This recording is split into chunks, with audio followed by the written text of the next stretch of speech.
Part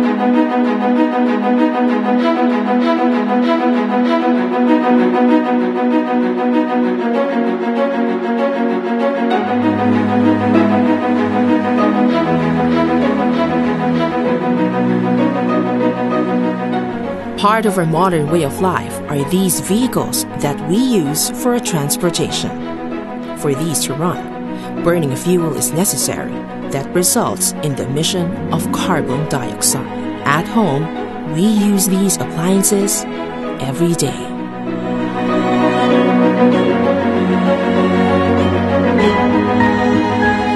For these to work, electrical energy is needed. However, this energy also comes from burning of oil, gas, and coal that emit greenhouse gases composed mainly of carbon dioxide and methane into our atmosphere.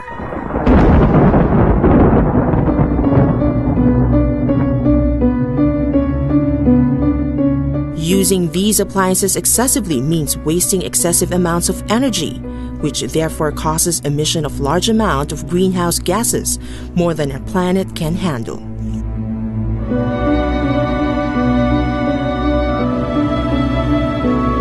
Now imagine these are greenhouse gases.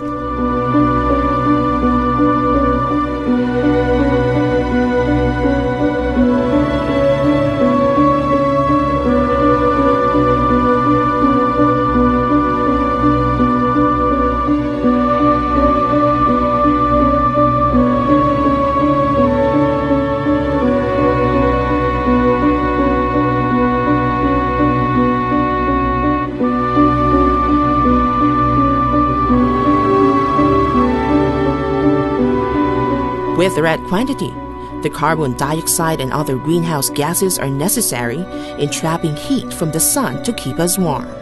But with excessive quantity, the global temperature increases. This phenomenon is called global warming. Besides resulting in longer and hotter days, an increase in global temperature also results a change in weather patterns, known as climate change.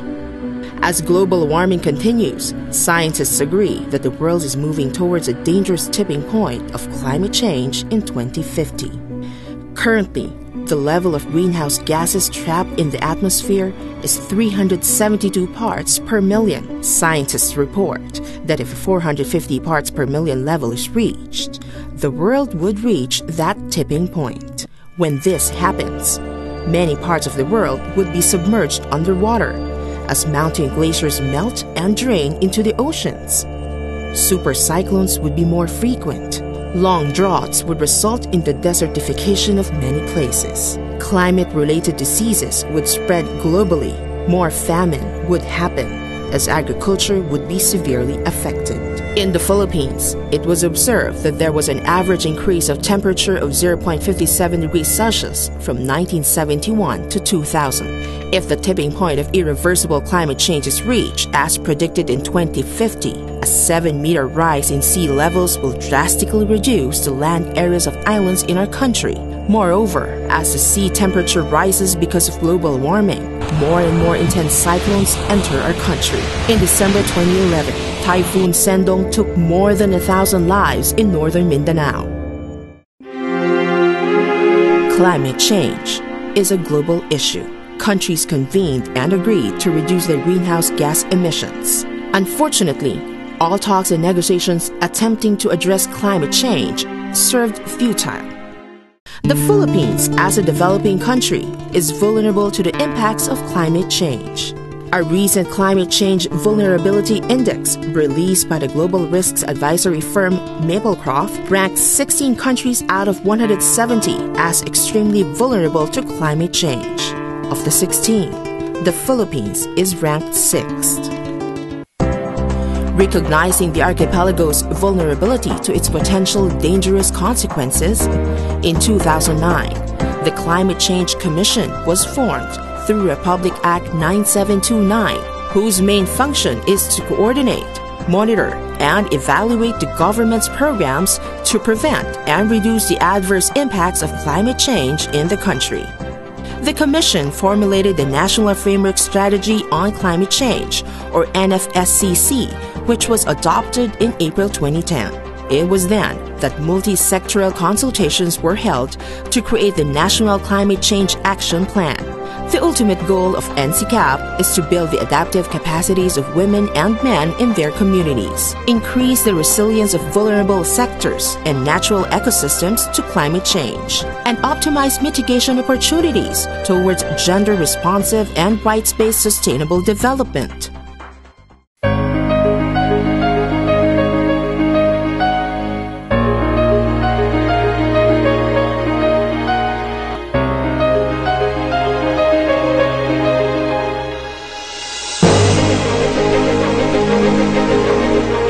The country's food security can be greatly affected by climate change. Thus, there is a need to study the vulnerability of the food production sector and to create strategic actions to enhance climate change resilience of agriculture and fisheries. Noong 1980s, maganda po yung nagiging ano namin dito. Dahil yung panahon noon, talagang maganda. Yung tag-ulan, talagang tag-ulan. Yung tag-araw, tag-araw. Pero po habang tumatagal, nagbabago na yung klima, yung panahon, kaya umuunti na yung ani namin dito. Ibagyo ang karon kaniadto ang kuan klima. Init karon ang panahon kaysa niadto. Sa una medyo mayo yung pakuha niadto sa una, pero karon multi ka gamay man ang pakuha sa panagat.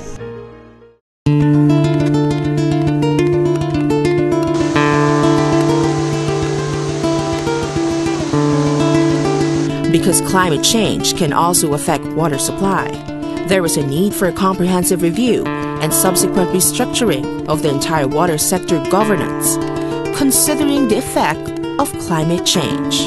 It is also important to assess the resilience of major water resources and infrastructures, manage supply and demand, manage water quality, and promote conservation. Talagang bumaba talaga yung tubig niya. Talagang maliit na lang ang tubig niya. Ganon siya ka bilis bumaba kapag hindi umuulan. Dahil nga, yung mga puno natin, wala na hindi na maganda yung maintenance ng water cycle. The current Philippine ecosystems are not in good shape, and further damage will be brought by climate change. Thus, there is a need to adjust human activities, protect and rehabilitate critical ecosystems, and strengthen its ecological resilience through mitigation and adaptation. Servisyon talaga namin, nagbabago talaga yung coral reef ng Port Barton. Dati matitingkad na green, unti-unting nagiging brown, tapos wala na talaga. Makikita mong namatay talaga ang corals, nasisira.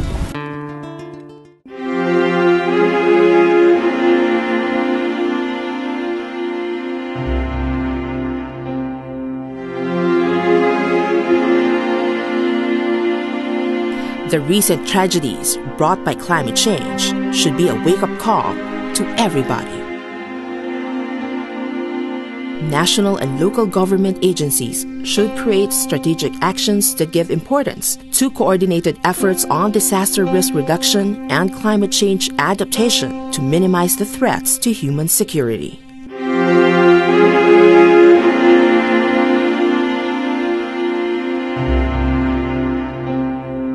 Timoto nga pagawas mo sa among balay, di naman matugan ang tubig. Naputos man ako akong anak nga 3 years old ug malong.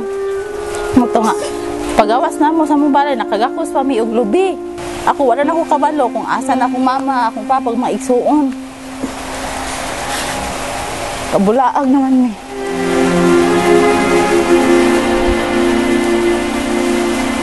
Siyang jud sila tanan ang namisi.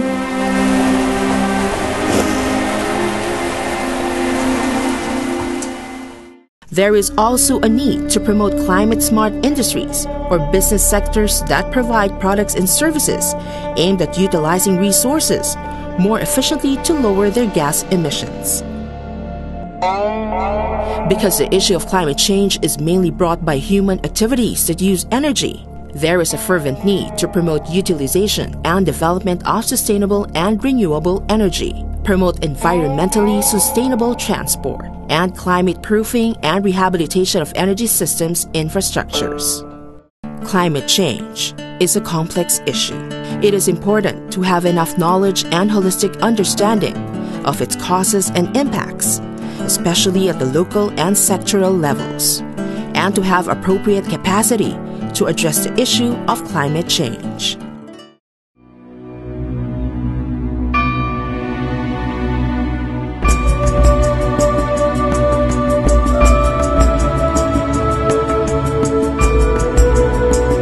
Resiliency is vital.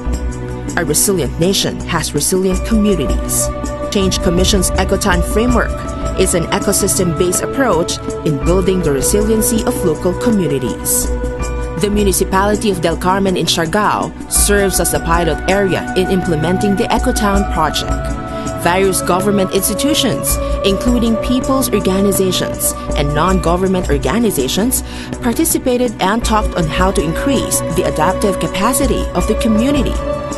Other Ecotown areas include Marikina City, whose watershed conservation project is now one of the city's initiatives in response to climate change.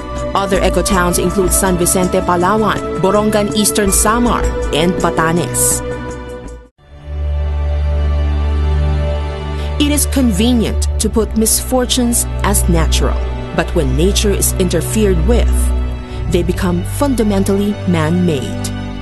But in the same way that we have created this, we also have the power to reverse and prevent its adverse effects.